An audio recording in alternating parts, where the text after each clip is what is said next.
ఈరోజు రాష్ట్రంలో 269 అన్నా క్యాంటీన్లు పనిచేస్తున్నాయి. మొన్నే 62 ఓపెన్ చేశాం. ఇంకొక 5 కూడా తొందరలోనే ప్రారంభమవుతాయి. 275 క్యాంటీన్ని ప్రారంభిస్తున్నాం.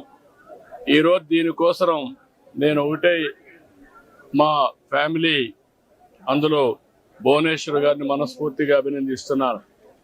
ఈరోజు నా పుట్టినరోజు సందర్భంగా 76 లక్షల రూపాయలు రాష్ట్రం మొత్తం అన్ని అన్నా క్యాంటీన్లో ఫ్రీగా 3 పూట్ల భోజనం పెట్టడానికి ముందుకు వచ్చారు. ఒక స్ఫూర్తిదాయకంగా నిలిచారు. ఈరోజు నేను ఒకటే ప్రజలందరికీ విజ్ఞప్తి చేస్తున్నా, ఇది ఒక స్ఫూర్తిదాయకమైన కార్యక్రమం. అన్నదానం అన్నింటికంటే మహాపవిత్రమైనది.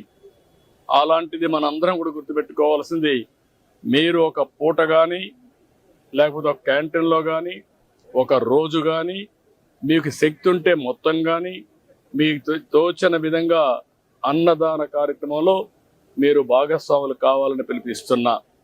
ఇది ఒక స్ఫూర్తికి ఒక ప్లాట్ఫామ్. ఇది ఏదో నేను ఎవరిని బలవంతం చేయడం లేదు. వాళ్ళందరినీ కోరుతున్నాను, మనందరం కలిసి ఒక స్ఫూర్తి ప్రదాతలుగా తయారు కావాలి. ఈ రాష్ట్రంలో ఏ వ్యక్తి ఆకలితో బాధపడుతున్నాడు అనే పరిస్థితి రాకూడదు. ఆంధ్రప్రదేశ్ అన్నపూర్ణ, ఒకప్పుడు దేశానికే అన్నం పెట్టిన రాష్ట్రం.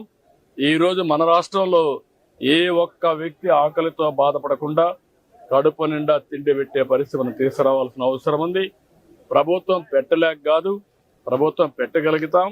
దానికంటే ముఖ్యంగా ఒక స్ఫూర్తికి ఇది ఒక ప్లాట్ఫామ్గా తీసుకుని మీరందరూ భాగస్వాములు కావాల్సిన అవసరం ఉంది.